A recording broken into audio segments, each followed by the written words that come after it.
நமஸ்காரம். உங்கள் அன்பிற்கும் அபிமானத்திற்கும் உரிய வித்யாபுத்திரன் வித்யாராஜா குளத்துலேருந்து பேசுகிறேன். இதனுடைய 375வது வீடியோ. அக்ஷர சக்தி பீடத்தில் வி ஆர் நியரிங் எண்டிங் இந்த பீடங்கள். இன்றைக்கி 50வது பீடம் பார்க்க போகிறோம். லா 50வது பீடத்தில் லான்ற எழுத்துக்கு உண்டானது. சமஸ்கிருதத்தில் 34வது மெய்யெழுத்து லா. இதற்குரிய அம்பிகையின் திருநாமம் லோபந்த மோஷினி தேவி. இவள் அங்க லட்சணங்கள் கீழ்கண்டவாறு சித்த சாப்பிரதந்தரம் சொல்கிறது. லோபந்த மோஷினி தேவி ஸ்வர்ணாபா கஜசம்சிதா ஷட் புஜாங்குஷா சூலாசி கேடதானபயான்விதா. அதாவது லகார் ரூபிணியான லோபந்த மோஷினி தேவி பொன்னிற மேனியுடன் பொன்னிற ஆடையில் அங்குஷம் சூலம் அப்புறமா கத்தி கடையம் வர அபய 6 கையோடு கொண்டிருக்கார். ஒரு முகம் 6 கை பொன்னிற மேனி. எதில் உட்காந்துருக்காரு? யானையில் உட்காந்துருக்கான்னு வருது. ஸோ யானை வாகத்தில் காட்சி அளிக்கிறார். அதுதான் காமிச்சிருக்கோம். இது கொஞ்சம் வித்தியாசமாக தான் இருக்குது. சைவத்தில் சிவனாகவும் சாக்தத்தில் அனிதா கலையாகவும் வைணவத்தில் அமலன் ஆக நம் சரீரத்தில் இதயம் முதல் நாபி வரை வியாபித்திருக்கிறாள் என்று சான்றோரால் புகழப்படுகிறாள் இவள். மாத்திருக்கான கண்டு என்ன சொல்றதுன்னா, ஹிருதயானந்தாபி சம்ஸ்தான சிவேஷ கமலோசித லகு பிரயத்வச்ச சோபாந்தயோ லகாரா புரோச்சிதோ புதை அப்படின்னு சொல்லுங்க. லகாரம் பிறந்த இடம் திரு ஈங்கோய் மலை. இதுங்கிறது திருச்சி பக்கத்தில் இருக்கு. ஒரே ஒரு தடவை போயிருக்கேன் நான். வயலூர் போயிட்டு திருச்சி போயிட்டு தாய்மாரெல்லாம் பார்த்து வயலூர் போனோம். எங்கள் அம்மா இருக்கும்போது சொல்கிறது ஹேப்பன் 1995 போயிருக்கோங்க. ஸோ ஈங்கோய் மலையில் அங்கே எனக்கு அதை பற்றி தெரியாது. அதை பற்றி வயலூர் முருகன் தெரியுத விட ஈங்கோய் மலை பற்றி I was not knowing anything. இப்போ மலை மேலே நிறைய படிக்கட்டுலாம் ஒன்றும் இல்லை. ஒரு மாதிரி ஏறிட்டு பார்த்தா ஒரு அந்த பக்கத்தில் அபிஷேக தண்ணிலாம் சேர்ந்து ஒரு துர்நாற்றமாட்டம் வந்து மலை மேலே அங்கே மரகத லிங்கம் இருக்குன்னா. ஸோ அதை பார்க்க தான் நான் போனேன் ஆக்சுவலாக. அப்போ இந்த சாயா பீடம் பற்றிலாம் தெரியாது டு பி ஃப்ராங்க்கு. இல்லைன்னா அந்த நேரத்தில் இன்ட்ரெஸ்ட் இல்லையோ தெரியல எனக்கு. சரி, நம்ம வெளியூர்லாம் போனால் எப்படா இப்போ லாட்சி படுத்து அப்படி ஆகிடும், டயர்டாகிடும் நமக்கு. ஸோ திருச்சியெல்லாம் பார்த்துட்டு இதையும் பார்த்து வயலூர் பார்த்துட்டு மத்தியானத்துக்குள்ளே சரி சாப்பாடுக்கு எதாவது வரணுன்றதுக்காக போகும்போதே பார்த்துட்டு நினைக்கிறேன். வயலூருக்கு முன்னாடியே பார்த்துட்டோம் அந்த கோவிலை. ஸோ இங்கே லலிதாம்பிகையில் சக்திபீட தேவியாகவும் சிவபைரவர் க்ஷேத்திரபாலராகவும் கருதப்படுகிறார்கள். ஸோ இந்த நம்ம ஆல்ரெடி பார்த்துருக்கோம். ஒன்று இங்கே தானுமாலயேஸ்வரில் ஒரு சக்தி பீடம் பார்த்துருக்கோம். காஞ்சி காமாட்சி படம் ஆதிபீடம் ஆதி காமாட்சியில் ஒரு சக்தி பீடம் பார்த்தாச்சு. இது ஈங்கோய் மலையில் சாயா பீடம், அதாவது அம்பாளுடைய முகச்சாயல் விழுந்த இடம். பார்த்து எதுவும் விழலை இங்கே. இருந்தாலும் இது இந்த 51 சக்தி பீடத்தில் ஒன்று சொல்லப்படுறது. திருச்சி மாவட்டம் தொட்டியம் வட்டம் முள்ளிப்பாடி ஊராட்சியில் உள்ள திரு ஈங்கோய் மலை என்னும் தலைமை அம்மன் நிழல் விழுந்து அதனால் மகாசக்தி பீடமாக மாறியது என்று பல புராணங்கள் சொல்கிறது. இங்கே ஈங்கோய் மலையில் இப்போ எப்படி கிறிஸ்டியானிட்டியில் கன்னியாசிரிகள் இருக்காளோ, இந்துயிசத்தில் இந்த ஈங்கோய் மலையில் எல்லாம் கல்யாணமே பண்ணிக்காமல் அவள் அம்பாளுக்கு பூஜை பண்ணுவாள். எல்லோரும் லலிதாசகராம சொல்லுவாள். ஒரு தனியாக குரூப் ஆஃப் பீப்புளே இருக்காங்க.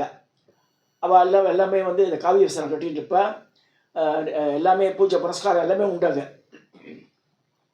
அது தனி ஆர்கனைசேஷன். அது ஈங்கோய் மேலையில் அது கூட என்ன சொல்கிறான்னா, அந்த ஈங்கோய் மேலையில் லலிதா மகிழா சமாஜம் சொல்லியிருக்கா. சரி, அந்த மகிழா சமாஜத்தில் திருமணம் ஆகாத பெண்கள்லாம் அங்கேயே இருக்கா. அது மாதிரி அம்பாளுக்கே தன்னை அர்ப்பணிச்சுட்டு இருக்கா சொல்லப்படுறது. இது எப்படி நடந்துன்னு கேட்குறா. திருச்சியிலிருந்து 42 கிலோமீட்டர் தொலைவில், நாமக்கல்லிருந்து 41 கிலோமீட்டர் தொலைவில் ஈங்கோய் மலை அமைந்துள்ளது. ஈங்கோய் மலைன்னா என்ன? அதாவது ஈன ஈ இல்லது, தேனீக்கள் நிறைஞ்ச இடம்னு அர்த்தம். அகஸ்தியரே அங்கே இருக்க மரகத லிங்கத்தை தேனி வடிவில் புஷ்கரில் குளித்து நித்தியப்படி பூஜை பண்ணுறாருன்னு இருக்குது புராணங்களில். இதில் வேறு ஜபல்பூர் நாகராஜ சர்மா என்ன சொல்கிறாருன்னா, நிறைய சக்தி பீடங்கள் சிவ வச்சு தான் இருக்குது. உதாரணம் வைத்தியநாத், அது அப்புறம் வந்து விஸ்வநாதம், அங்கே வந்து அதுதான் இம்பார்ட்டன்ஸ் கொடுக்காத தவிர அம்பாளை பற்றி அங்கே ப்ராப்ளம்ஸ் இல்லை. அதான் சக்தி பீடங்கள் அதெல்லாம். பிரயாகை, லலிதா பீடம். திருச்சி ஈரோடு ரயில் பாதையில் குளித்தலையில் இறங்கி டவுன் பஸ் மூலமாக அகண்ட காவேரி பாலத்தை கடந்து வரலாம். இங்கே மலை மீது ஒன்றும் ஊருக்குள் ஒன்றுமாக 2 சிவன் கோவில் உள்ளது. மலை கோவிலுக்கு நேர்கிழக்கே 50வது மகாசக்தி பீடமான லலிதாம்பிகை திருக்கோவில் உள்ளது. நமது நாட்டில் உள்ள சக்தி பீடங்கள் பெரும்பாலும் அங்குள்ள ஈஸ்வரன் பெயரிலே புகழ்பெற்று வருகிறது.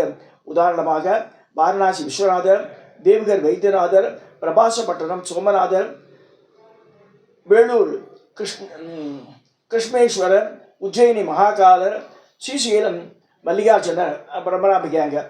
ஸோ இது எல்லாமே வந்து ஈஸ்வரன் தான் பிரதானமாக இருக்காமல் காமிக்கிறது. ஆனால் வந்து அங்கெல்லாம் சக்தி பீடங்கள் இருக்குது. அதை பற்றி இப்போ யாரும் பேசுறதில்ல, தெரியல. அதுக்கு அன்லஸ் அதர்வைஸ் இது சாக்தி உபாசங்கள் தான் போய் பார்க்குறா தவிர மற்றவர்களுக்கு தெரியாது. அம்மா சந்தி எங்கே இருக்கு அவ்வளோதான், அந்த அளவுக்கு தான் நாலேஜ் அவளுக்கு.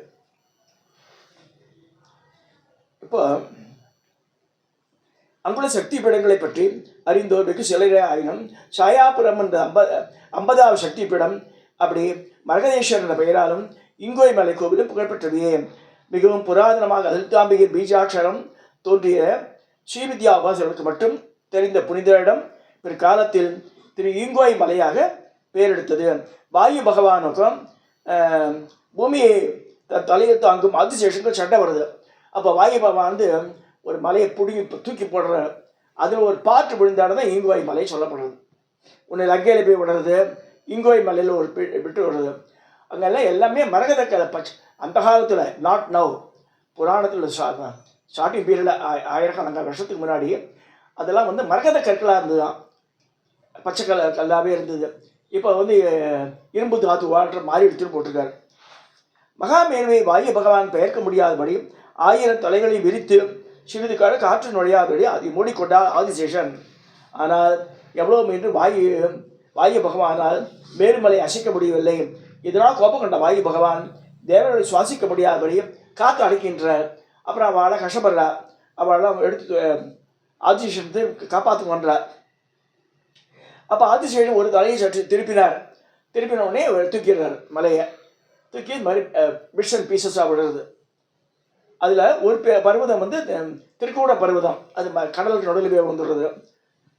ஸோ அதில் பின்னர் அசுரர்களுக்காக விஸ்வகர்மா பெரிய அழகிய நகரை நிர்மாணித்தார். அதுவே லங்காபுரி. லங்கையும் அப்படி வந்தது தான். ஸோ இந்த ஈங்கோய் மலையில் ஒரு பாட்டு விழுது, அது மரகத கல்லாவே இருந்துன்றார். மக்கள் ஏன்னா அந்த காலத்தில் ரொம்ப சத்தியம் பேசினா, உண்மையை பேசினா, பழிபாவத்துக்கு பயந்தா வாழலாம். இப்போ யாரும் எதுக்குமே பயப்படுறதில்லை. ஆம்பளையும் சரி பொம்பளையும் சரி எல்லா ஜாதிகளும் சரி எல்லாம் தறிக்கட்டு போயின்னு இருக்கு. ஸோ அதனால் இயற்கையோட பார்க்க இல்லைன்னா இயற்கையின் உட்பாதங்கள் எங்கெங்கெல்லாம் இந்த கலிஃபோர்னியாலாம் பாருங்க, அப்படியே வந்து அடக்க முடியலையா. என்ன அமெரிக்கா என்ன ஆப்பிரிக்கா என்னதான் சயின்டிஃபிக் இருந்தாலும் தேர் அனேபிள் டு கண்ட்ரோல் தட். இயற்கைக்கு அகெயின்ஸ்டாக போனாலே அவுட்டு நம்ம. அதனால தான் பெரியவாளான்னு சொல்கிறேன்னா, ஃபாலோயிங் த நேச்சர்ஸ் பார்த்துட்டு இருக்கா. கடவுளை ஒரு வழி கொடுத்தாலும் அதுலேயே போய் பயணிச்சுட்டா பிரச்சனையே இல்லை. அதை மாற்றி அமைக்கிறதா ஆரம்பிக்க பாருங்க, அங்கே பிரச்சனையே வருது.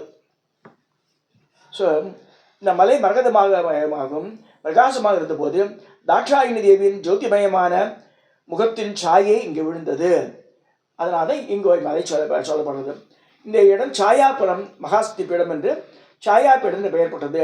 அம்பிகையின் ஜோதி சாய மலையில் விழுந்து பிரதிபலத்துக்கு அடையாளமாக இந்த மலை மீது உள்ள மரகதலிங்கருக்கு கற்பூரி ஆரத்தி காண்பிக்கும் போது அதன் ஜோதி நிலை கண்ணாடி போல் பளபளக்கும் லிங்க திருமேனியில் பிரதிபலிப்பை கண்கூடாக காணலாம். மரகத மலை தோற்றத்தை பார்த்தோம். அதன் பெருமைகளை தலபுராணம் மூலம் அறிகிறோம். ஒரு முறை கைலாயத்தில் சித்தர்களில் 9 பேர் சிவபெருமான மந்திர திஷெல்லாம் எடுத்துக்கிறார். அப்போ எங்கே போய் நாங்கள் போய் பூஜை பண்ணணும்னு சொல்லும்போது அவர் சொல்கிறார், தென்னாடு நோக்கி போங்க, எங்கே வந்து பச்சை கலரில் உங்களுக்கு பளபளன்னு தெரியுது அந்த இடத்துல பண்ணுங்கன்னு சொல்லி அங்கே 9 குன்றுகளுக்கு அந்த வந்து தபஸ் பண்ணுற அவெல்லாம். ஸோ என்ன சொல்கிறேன், மரகத பச்சை கற்கள் குவிக்கப்பட்டது போல் மலை தோன்றும். அந்த இடம்தான் லலிதாம்பிகை பீஜாட்சரம் தோன்றிய இடம். அங்குள்ள 9 சிகரங்களில் சிகரத்து ஒருவராக இருந்து தபம் புரிகள் மகேஸ்வரன் சொல்லி வந்திருக்காங்க. இது காலத்தில் கையிலே தோன்றி தன்னகத்தில் கரூரை தலைநகராக கொண்ட அரசாள முசுகுந்த சக்கரவர்த்தி. இந்த மரகத மலை சிகரத்தில் சிவன் கோவில் ஒன்று எழுப்புவார். ஹைகிரீவரன் ஸ்ரீவித்யா தீட்சை பெற்ற அகசியை இங்கே வருவார். பரமேஸ்வரன் சொல்லிடுறார் எல்லாத்தையும் கிட்ட, இந்த சித்த புருஷர்கிட்ட. அதே மாதிரி அகசியர் வந்து தேனி வடிவில் வந்து இங்கே மரகத லிங்கத்துக்கு பூஜை பண்ணுறாருன்னு ஐதீகம். இந்த மரகத மலை கலியுகத்தில் கல்மலையாக மாறிவிடும். ஆனால் அங்குள்ள சிவலிங்கம் மட்டும் பச்சையாக தான் இருக்குது அப்படி சொல்லப்படுறது. ஸோ அங்கே வந்து இந்த இவாள்லாம் இந்த கன்னிகா இந்து மதத்தை சேர்ந்த இவாள்லாம் பெண்கள்லாம் சேர்ந்து கல்யாணம் பண்ணிக்காமல் அங்கே இருந்து தபஸ் இருந்து அவள் வந்து ஸ்ரீசக்கர மேலும் பிரதிஷ்டை பண்ணியிருக்கா. நித்தியப்படி அது ஹோமங்கள் உண்டு, பூஜைகள் உண்டு, அபிஷேகங்கள் எல்லாம் பண்ணுறாவா. அந்த மரகதலிங்க கோவில் கெய்தா மாதிரியே இருக்குது. ஸோ ஸ்ரீசக்கர பரிபூர்ண பீடத்தில் நவாபரண பூஜை, ஸ்ரீவித்யா ஜபம், ஸ்ரீ லலிதா சாஸ்திரநாம அர்ச்சனை, திருசதி அர்ச்சனை, லலிதா யாகம், ஹோமம் மற்றும் கும்பாபிஷேகம்லாம் பண்ணுறா அப்படி சொல்லியிருக்கேன். ஸோ லகார மகாஸ்தியபிடம், மரகதாச்சலம், திந்திரணி மரம், திந்திரணி மரம்னா புளிய மரங்கள், ஈங்கோய் மலை என்று பல பெயர் கொண்ட ஜாயாபுரத்து பீடத்தில் ஸ்ரீசக்கர மகாபேரி பீடத்தை பிரதிஷ்டை செய்தவர் அகஸ்தியர். அகஸ்தியரால் பிரதிஷ்டை பண்ண ஸ்ரீசக்கர பீடம் தான் அங்கே இருக்குன்னு சொல்லப்படுறது. கைலாயம், காசி, நைமிசாரண்யம், தண்டகாரண்யம் ஆகிய இடங்களில் அகஸ்திய தங்கி தபம் இருந்ததாகவும் அங்கெல்லாம் இப்போதும் இருப்பதாகவும் சொல்லப்படுறது. அகஸ்திய மிகவும் சக்தி வாய்ந்தவர், பானுலக தேவர். மக்கள் ஆகியோருக்கு ஏற்படும் இன்னல்களை அகற்றி நன்மைகளை வழங்க பல இடங்களை வியாபிச்சிருக்கான்னு சொல்லப்படுறது. இந்த இடத்துல வந்து நைமிசாரண்யத்திலே வந்து லலிதாம்பி கோவில் இருக்கு. ஆயினும் சக்தி பீடங்கள் ஒன்றாக சொல்லப்படல. ஈங்கோய் மலையில் இருக்க கோவில் தான் வந்து சக்தி பீடத்தில் ஒன்றாக சொல்லியிருக்கு. பிரம்ம முகூர்த்தமாகிய அதிகாலை வேளையில் இவர்களோட ஜப பாராயணம் முடிஞ்சு தியானம் பிராணாயாமம் ஆகிய அனுஷ்டிக்கின்றனர். மற்ற எந்த கோவிலிலும் காண முடியாத விசேஷங்களை கண்டு வைப்படுகிறோம். ஸ்ரீவித்யா தீட்சை பெற்றுள்ள யோகினிகள், அவளை யோகினிகள் சொல்லிருக்கா. அந்த பெண்கள்லாம் யோகினிகள் தான் வாழ்க்கைலாம் பேர். வருவா, சென்னை கூட வராவா.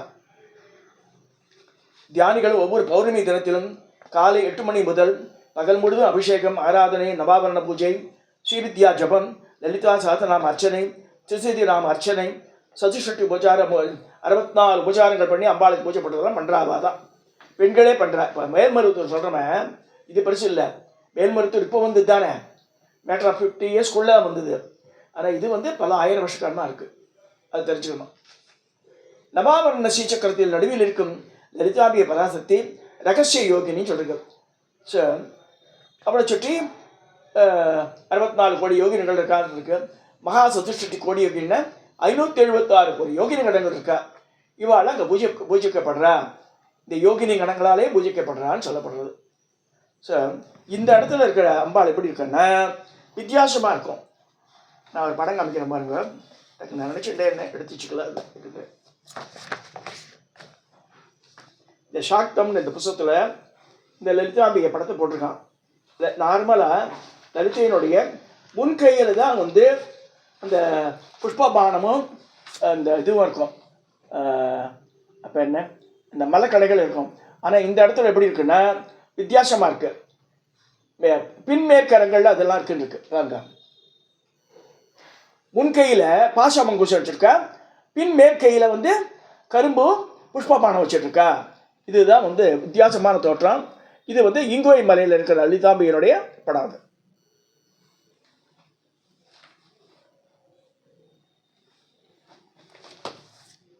இதை சொல்லி இந்த 50